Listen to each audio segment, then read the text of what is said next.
Welcome back. Morning walk തുടരുകയാണ്. അതിന്റെ ആദ്യഘട്ടം പൂർത്തിയാവുന്നു. രണ്ടാം ഘട്ടത്തിലേക്ക് കടക്കുമ്പോൾ ഇപ്പോൾ സമയം 6 മണി കഴിഞ്ഞ് 36 മിനിറ്റ്. അതെ.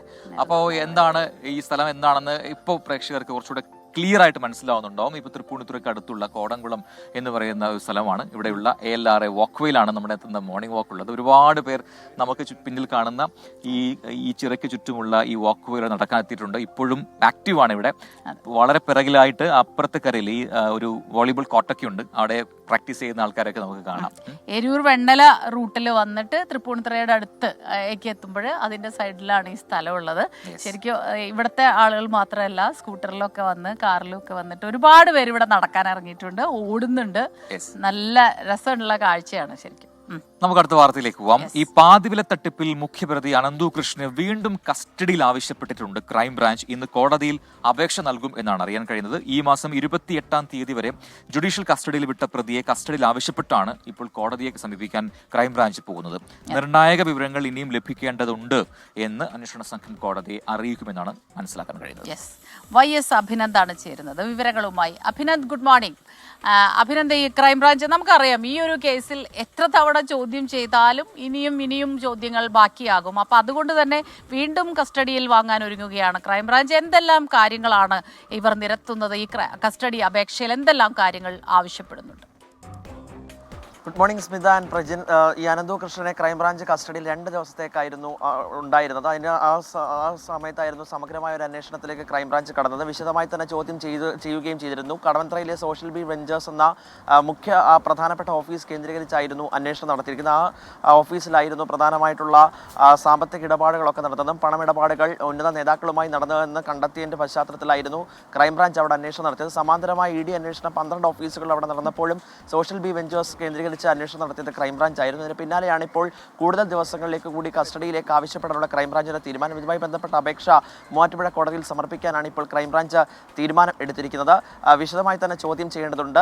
കൃത്യമായ രേഖകളൊന്നും ഇതിനോടകം തന്നെ അനന്തു കൃഷ്ണനിൽ നിന്ന് ശേഖരിക്കാൻ സാധിച്ചില്ല എന്ന് ക്രൈംബ്രാഞ്ച് കോടതിയെ ബോധ്യപ്പെടുത്തും.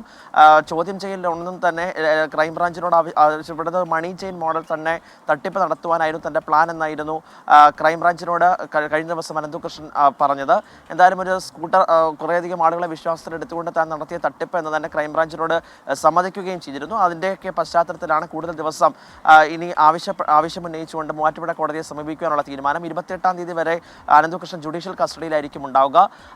എന്തായാലും ഈ ആനന്ദകുമാർ അടക്കമുള്ള മറ്റ് NGO കോൺഫറൻഷൻ നേതാക്കൾ ഒപ്പം മറ്റ് രാഷ്ട്രീയ നേതാക്കളിലേക്കൊക്കെ അന്വേഷണം വ്യാപിക്കണമെങ്കിൽ അനന്തു കൃഷ്ണന്റെ മൊഴി ഏറെ നിർണായകമാണ്. അതുകൊണ്ട് തന്നെ ക്രൈംബ്രാഞ്ച് കസ്റ്റഡിയിൽ വാങ്ങി കൂടുതൽ ചോദ്യം ചെയ്യലിലേക്ക് കടക്കും എന്നതാണ് ഇപ്പോൾ വ്യക്തമാക്കുന്നത്. അതുമായി ബന്ധപ്പെട്ട അപേക്ഷയായിരിക്കും മൂവാറ്റുപുഴ കോടതിയിൽ ക്രൈംബ്രാഞ്ച് സമർപ്പിക്കുവാൻ പോകുന്നത്. സ്മിത. YS അഭിനന്ദാണ് വിശദാംശങ്ങൾ നൽകിയത് കൊച്ചിയിൽ നിന്നും. അപ്പോൾ ഒരുപാട് സന്ദേശങ്ങൾ വരുന്നുണ്ട്. ഞാനൊന്ന് പോയി നോക്കുകയായിരുന്നു. സൈജി ജോസഫ് പറയുന്നു ഞങ്ങളുടെ പറവൂരിൽ എന്നാ വരുന്നതെന്ന്. പറവൂര് നമുക്ക് ആലോചിക്കാവുന്നതാണ് കേട്ടോ, കുറച്ചുകൂടി. അതെ, ആലോചിക്കാവുന്നതാണ്. Hi Prajin, Smitha good morning. Siddhartha R Krishna പറയുന്നു. അങ്ങനെ റഫീഖ് കോട്ട്ലിൽ ഗുഡ് മോർണിംഗ് പറയുന്നുണ്ട്. Pradeep Thundathil, Jinson P Jose, Beena Jay hi Smitha Praji very good morning. അങ്ങനെ ഒരുപാട് പേര് നല്ല സന്ദേശങ്ങൾ അയക്കുന്നു. എല്ലാവർക്കും ഗുഡ് മോർണിംഗ്.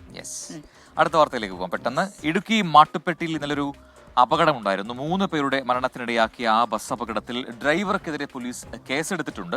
അലക്ഷ്യമായി വാഹനമോടിക്കൽ, മനഃപൂർവ്വമല്ലാത്ത നരഹത്യ തുടങ്ങിയ വകുപ്പുകൾ ചുമത്തിയാണ് നാഗർകോവിൽ സ്വദേശി വിനേഷിന്റെ പേരിൽ മൂന്നാർ പോലീസ് കേസെടുത്തിരിക്കുന്നത്. വിശദമായ ചോദ്യം ചെയ്യലിനു ശേഷം അറസ്റ്റ് രേഖപ്പെടുത്തി ഇന്ന് തന്നെ കോടതിയിൽ ഹാജരാക്കുകയും ചെയ്യും. രാഹുൽ വിജയനാണ് ചേരുന്നത് ഇടുക്കിയിൽ നിന്ന് വിവരങ്ങളുമായി. രാഹുൽ, കേസെടുത്ത് കഴിഞ്ഞിരിക്കുന്നു. ഇപ്പോൾ കൂടുതൽ വിവരങ്ങൾ പറയൂ. അപകടത്തെക്കുറിച്ച് തന്നെ കൂടുതൽ വിവരങ്ങൾ പറയൂ. സ്മിത, ഈ വാഹനത്തിന്റെ അമിത വേഗതയും ഡ്രൈവറുടെ പരിചയക്കുറവും അലക്ഷ്യമായി വാഹനം ഓടിച്ചതുമാണ് ഈ അപകടത്തിന് കാരണമെന്ന് ഇന്നലെ തന്നെ പോലീസും മോട്ടോർ വാഹന വകുപ്പും പറഞ്ഞിരുന്നതാണ്. ഇതിന് പിന്നാലെയാണ് ഈ ഡ്രൈവറെ പോലീസ് കസ്റ്റഡിയിൽ എടുക്കുകയും ചെയ്തത്. ഇന്നലെ വൈകിട്ടോടുകൂടി തന്നെ ഈ ഡ്രൈവർ വിനേഷിന്റെ, തമിഴ്നാട് സ്വദേശിയാണ്, വിനേഷിന്റെ അറസ്റ്റ് രേഖപ്പെടുത്തുകയും ചെയ്തിട്ടുണ്ട്. ഇന്ന് വിശദമായി ചോദ്യം ചെയ്തതിനു ശേഷം കോടതിയിൽ ഹാജരാക്കും എന്നതാണ് പറഞ്ഞിരിക്കുന്നത്. അലക്ഷ്യമായി വാഹനം ഓടിക്കൽ, അതുപോലെ തന്നെ മനഃപൂർവ്വമല്ലാത്ത നരഹത്യ എന്നീ വകുപ്പുകൾ ചേർത്താണ് ഈ വിനേഷിനെതിരെ കേസെടുക്കുകയും ചെയ്തിരിക്കുന്നത്. 3 പേരുടെ മരണത്തിനാണ് ഈ വിനേഷിന്റെ അലക്ഷ്യമായ വാഹനം ഓടിക്കൽ ഇടയാക്കിയത് എന്നുള്ളതാണ് ഏറ്റവും പ്രധാനപ്പെട്ട കാര്യം. നാഗർകോയിൽ സ്കോട്ട് ക്രിസ്ത്യൻ കോളേജിലെ 3 വിദ്യാർത്ഥികളാണ്, 19 വയസ്സുള്ള 3 വിദ്യാർത്ഥികളാണ് ഇന്നലെ ഈ ബസ് അപകടത്തിൽ മരിച്ചത്. ഈ 3 പേരുടെ മൃതദേഹം ഇന്ന് അടിമാലി താലൂക്ക് ആശുപത്രിയിൽ പോസ്റ്റ്മോർട്ടം ചെയ്യും. അതിനുശേഷം ബന്ധുക്കൾക്ക് വിട്ടു നൽകുകയും ചെയ്യും. നിലവിൽ 22 പേർ മൂന്നാർ ടാറ്റ ആശുപത്രിയിൽ ചികിത്സയിൽ കഴിയുന്നുണ്ട്. ഒരാൾ ഗുരുതരമായി പരിക്കേറ്റ ഒരാൾ തേനി മെഡിക്കൽ കോളേജിലാണ്, ഒരാൾ അടിമാലി താലൂക്ക് ആശുപത്രിയിൽ ചികിത്സയിൽ കഴിയുന്നുണ്ട് എന്നുള്ളതാണ് ഏറ്റവും പ്രധാനപ്പെട്ട കാര്യം. ഇനി ഈ വാഹനത്തിന്റെ സാങ്കേതിക തകരാറുകൾ എന്തെങ്കിലും ഉണ്ടോ എന്ന് പരിശോധിക്കാൻ മോട്ടോർ വാഹന വകുപ്പും ബസ് വിശദമായി പരിശോധിക്കും.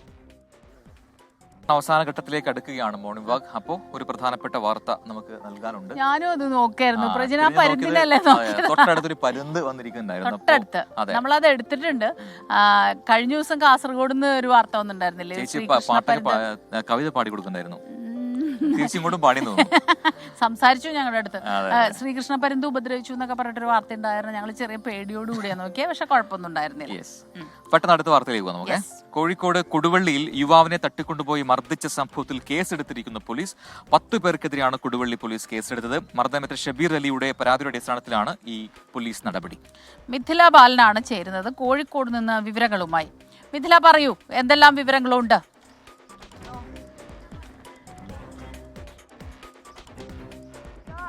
ഇന്നലെ ആണ് ഈ ഒരു സംഭവവുമായി ബന്ധപ്പെട്ട് കൊടുവള്ളി പോലീസ് കേസെടുത്തിട്ടുള്ളത്. ഇന്നലെ രാത്രിയാണ്, തിങ്കളാഴ്ചയാണ് ഈ കേസിനാസ്പദമായ സംഭവം നടന്നത്. ഷബീർ അലി ജോലി ചെയ്യുന്ന സ്ഥാപനത്തിൻ്റെ ഉടമ ഫിറോസ് ഖാൻ ഉൾപ്പെടെ 10 പേരെ പ്രതിപട്ടികയിൽ ഉൾപ്പെടുത്തിയാണ് ഇപ്പോൾ കൊടുവള്ളി പോലീസ് കേസെടുത്തിട്ടുള്ളത്.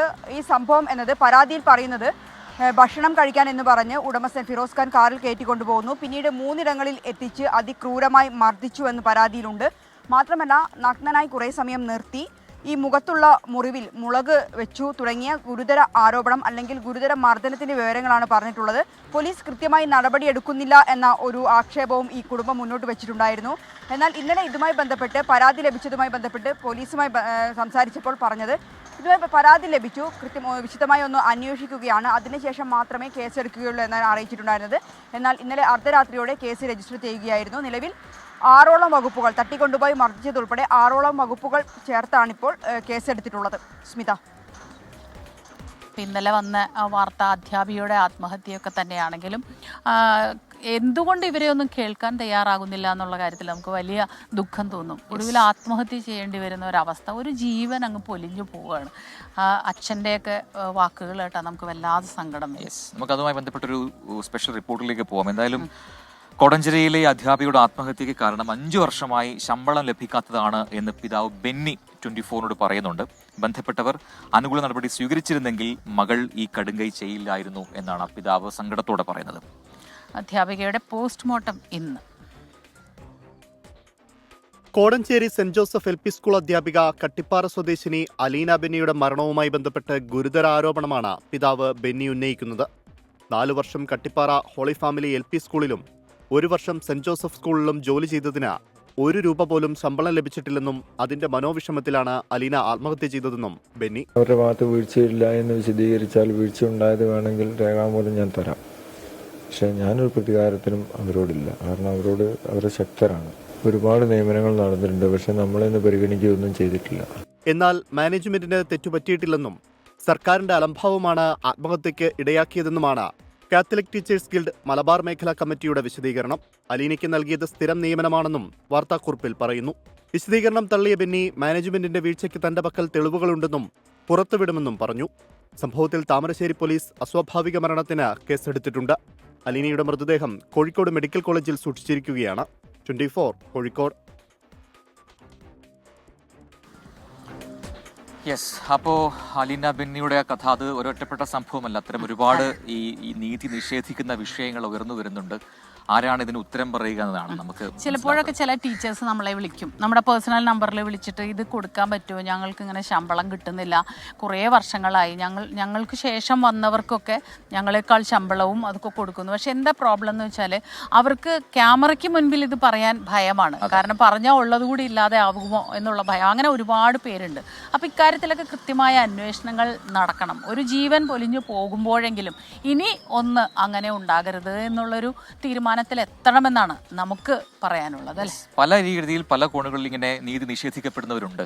ഇത് അത്തരം മറ്റൊരു റിപ്പോർട്ടിലേക്കാണ് നമ്മൾ പോകുന്നത്. ഈ സാമൂഹ്യ നീതി ദിനത്തിൽ തന്നെ ഇങ്ങനെ ഈ റിപ്പോർട്ടുകൾ പ്രേക്ഷകരിലേക്ക് എത്തിക്കേണ്ടി വരുന്ന ഒരു വിരോധാഭാസമായിട്ട് തോന്നാം. പക്ഷേ അത് റിപ്പോർട്ട് ചെയ്യപ്പെടേണ്ടത് തന്നെയാണ്. സംസ്ഥാനത്ത് CPO റാങ്ക് ലിസ്റ്റിന്റെ കാലാവധി പൂർത്തിയാകാൻ 2 മാസം ബാക്കി നിൽക്കെ നിയമനം ലഭിക്കാതെ പകുതിയിലധികം ഉദ്യോഗാർത്ഥികൾ എന്നതാണ് ഏറ്റവും സങ്കടകരമായ കാര്യം. ഒഴിവുകൾ കൃത്യമായി PSCയിൽ റിപ്പോർട്ട് ചെയ്യാത്തതാണ് നിയമനം വൈകാൻ കാരണം. സർക്കാരിൽ നിന്ന് അനുകൂല തീരുമാനമുണ്ടായില്ലെങ്കിൽ സമരവുമായി മുന്നോട്ട് പോകാനാണ് ഉദ്യോഗാർത്ഥികളുടെ തീരുമാനം.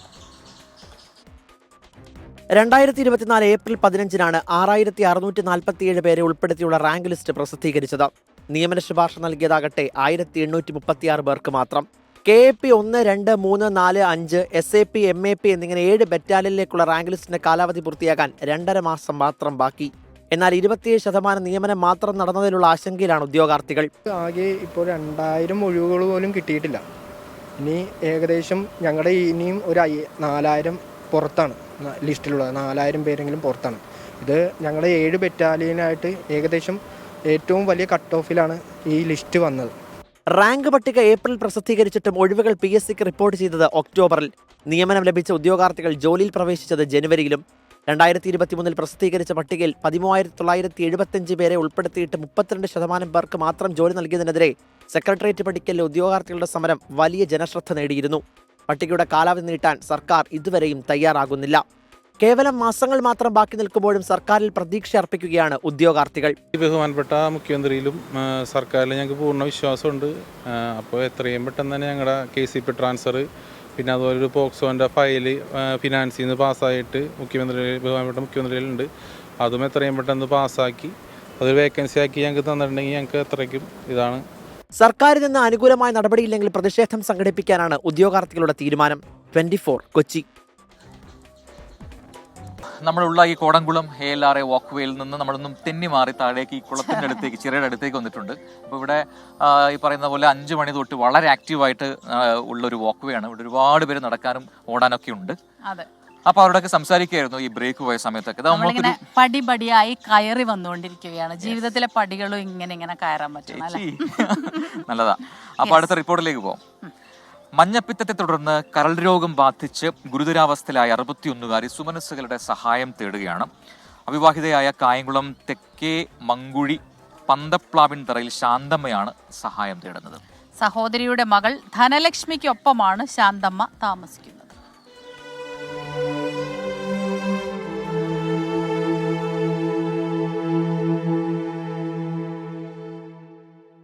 ഒരു വർഷം മുൻപാണ് മഞ്ഞപ്പിത്തം മൂർച്ഛിച്ച് കരൾ രോഗമായി മാറിയത്. ശാന്തമ്മയുടെ പ്രായവും സാമ്പത്തിക സ്ഥിതിയും കണക്കിലെടുക്കുമ്പോൾ കരൾ മാറ്റിവെക്കൽ ശസ്ത്രക്രിയ പ്രായോഗികമല്ലെന്നാണ് ഡോക്ടർമാർ പറയുന്നത്. ജീവൻ നിലനിർത്താൻ ചികിത്സ മുടങ്ങാതെ തുടരണം. എന്നാൽ 1 മാസം മരുന്നുകൾക്ക് തന്നെ 20,000-ഓളം രൂപ ചെലവാകുമെന്ന് ശാന്തമ്മയുടെ സഹോദരിയുടെ മകൾ ധനലക്ഷ്മി പറയുന്നു. കുഞ്ഞമ്മയ്ക്ക് 1 വർഷം മുന്നെയാണ് കരൾ രോഗമാണെന്ന് അറിയുന്നത്. 1 വർഷമായിട്ട് അതിൻ്റെ ട്രീറ്റ്മെൻറ്റിലിരിക്കുവാണ്. മാസം തോറും 20,000 രൂപയ്ക്ക് മേളിൽ മരുന്നിന് ആവുന്നുണ്ട്. ഞങ്ങളെ സഹായിക്കാൻ വേറെ ആരും ഇല്ലാത്ത അവസ്ഥയാണ്. ഞങ്ങൾക്ക് സ്വന്തമായിട്ട് വീടില്ല.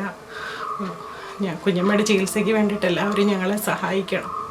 തൊഴിലുറപ്പ് തൊഴിലാളിയായിരുന്നു ശാന്തമ്മ. ശാന്തമ്മയെ പരിപാലിക്കുന്ന സഹോദരിയുടെ മകൾ ധനലക്ഷ്മിയും അവിവാഹിതയാണ്. ഉദരസംബന്ധമായ അസുഖങ്ങളാൽ നിലവിൽ ജോലിക്ക് പോകാൻ പറ്റാത്ത സ്ഥിതിയാണ് ധനലക്ഷ്മിക്കും. ഇരുവർക്കും സ്വന്തമായി വീടുമില്ല. ശാന്തമ്മയുടെ മറ്റൊരു ബന്ധുവിന്റെ വീട്ടിലാണ് ഇരുവരും താമസിക്കുന്നത്. സാമ്പത്തികമായി മറ്റാരുടെയും സഹായവും ഇവർക്കില്ല. ഈ വാർത്ത കാണുന്ന ആരെങ്കിലും ഇവരെ സഹായിക്കുമെന്ന പ്രതീക്ഷയിലാണ് ഇരുവരും.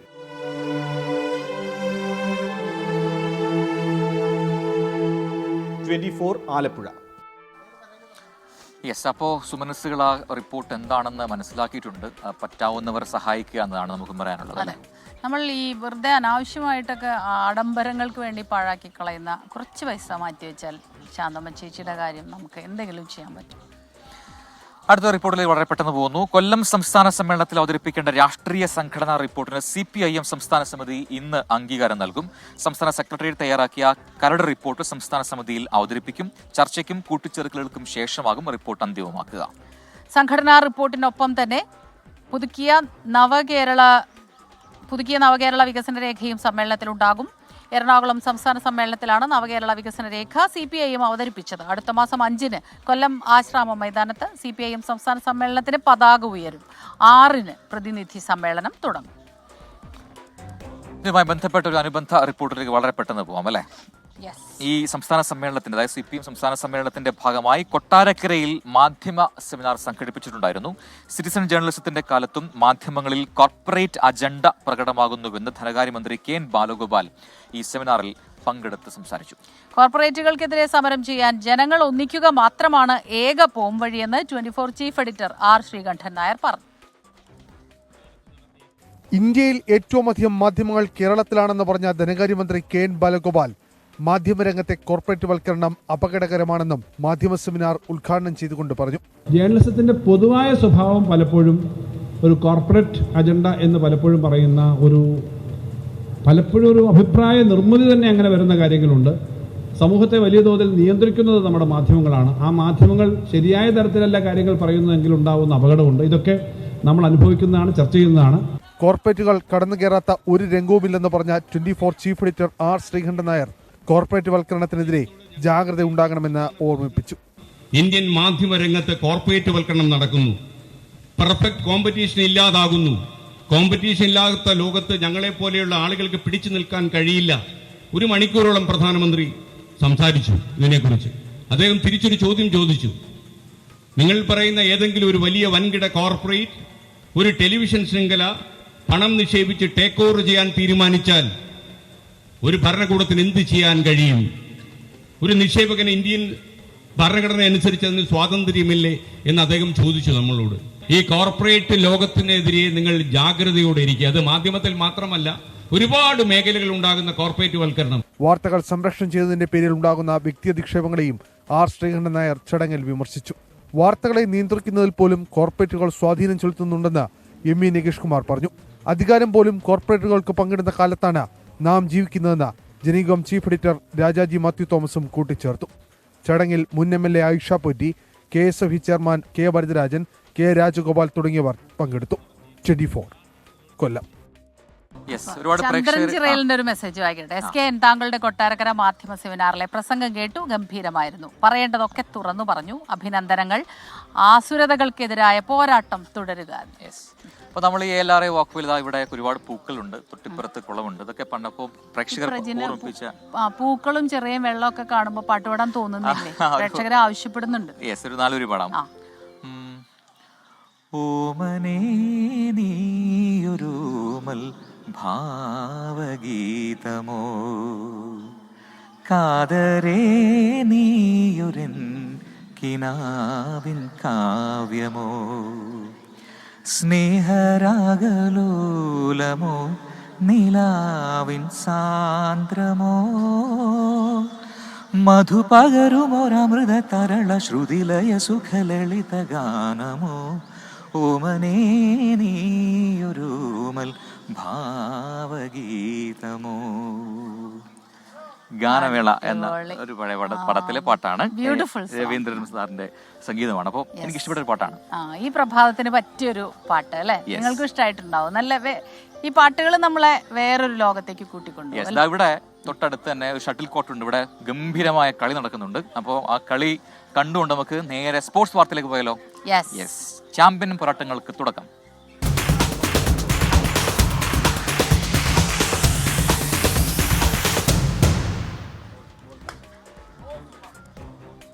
ഗംഭീര കളിയാണ് കേട്ടോ, ഒരു രക്ഷയില്ല. ചേട്ടാ സ്കോർ എന്തായി? 4-3. ഓക്കെ, അടിപൊളി നടക്കട്ടെ. ICC ചാമ്പ്യൻസ് ട്രോഫി ക്രിക്കറ്റിൽ ടീം ഇന്ത്യ ഇന്ന് ആദ്യ മത്സരത്തിന് ഇറങ്ങുകയാണ്. എവിടെയാ ചേച്ചി കളി? ദുബൈയിൽ ഉച്ചയ്ക്ക് 2:30 മത്സരത്തിൽ ബംഗ്ലാദേശാണ് എതിരാളികൾ. 8 മാസത്തിനിടെയുള്ള 2ാം ICC കിരീടം തേടിയുള്ള ടീം ഇന്ത്യയുടെ പ്രയാണത്തിന് ഇന്ന് തുടക്കം. കഴിഞ്ഞ ജൂണിൽ കരീബിയൻ മണ്ണിൽ 2020 ലോക കിരീടം നേടിയ രോഹിത് ശർമ്മയും സംഘവും തന്നെയാണ് ചാമ്പ്യൻസ് ട്രോഫിയിലെ ഫേവറേറ്റുകൾ. 2017 ചാമ്പ്യൻസ് ട്രോഫിയിലെയും ഏകദിന ലോകകപ്പിലെയും ഫൈനൽ തോൽവികളുടെ നീറുന്ന ഓർമ്മകൾ മറക്കാനും വൺ ഡേ ഫോർമാറ്റിൽ ഇന്ത്യക്ക് ഒരു കിരീടം വേണം. ഇതിന് ഇംഗ്ലണ്ടിനെതിരായ ഏകദിന പരമ്പര തൂത്തുവാരി എതിരാളികൾക്ക് മുന്നറിയിപ്പ് നൽകി കഴിഞ്ഞു നീലപ്പട. ബംഗ്ലാദേശിനെ നേരിടാനിറങ്ങുമ്പോൾ ബാറ്റിംഗിൽ വലിയ ആശങ്കകളില്ല. ഇംഗ്ലണ്ടിനെതിരെ സെഞ്ചുറിയോടെ രോഹിത് ശർമ്മയും അർദ്ധ സെഞ്ചുറിയോടെ വിരാട് കോഹ്ലിയും ഫോമിന്റെ ലക്ഷണങ്ങൾ കാണിച്ചു തുടങ്ങി. ശുഭ്മാൻ ഗില്ലും ശ്രേയസ് അയ്യരുമാണ് ടീമിന്റെ തുറുപ്പുചീട്ടുകൾ. അതേസമയം പേസ് ബൌളിംഗിൽ ആശങ്കകളേറെ. ജസ്പ്രീത് ബുംറയുടെ അഭാവം പൂർണ്ണമായി നികത്താനാവില്ലെന്നുറപ്പ്. പരിക്ക് ഭേദമായി തിരിച്ചെത്തിയെങ്കിലും മുഹമ്മദ് ഷമിക്ക് ഇതുവരെ താളം കണ്ടെത്താനായിട്ടില്ല. രവീന്ദ്ര ജഡേജയുടെ നേതൃത്വത്തിലുള്ള സ്പിന്നർമാർ ഈ കുറവുകളെല്ലാം നികത്തുമെന്ന പ്രതീക്ഷയിലാണ് ടീം ഇന്ത്യ. അതേസമയം അട്ടിമറി പ്രതീക്ഷകളോടെയാണ് നജ്മുൽ ഷാൻഡയുടെ ബംഗ്ലാദേശ് കളത്തിലെത്തുന്നത്. ചാമ്പ്യൻസ് ട്രോഫിയിൽ ഒരേ ഒരു തവണയെ ഇന്ത്യയും ബംഗ്ലാദേശും മുമ്പ് ഏറ്റുമുട്ടിയിട്ടുള്ളൂ. 2017 സെമിയിൽ അന്ന് ഇന്ത്യ 9 വിക്കറ്റിന്റെ തകർപ്പൻ ജയം സ്വന്തമാക്കിയിരുന്നു. Sports desk 24. യെസ്, അപ്പോൾ നമ്മുടെ മോർണിംഗ് വാക്ക് ഇന്ന് പൂർത്തിയാവുകയാണ്.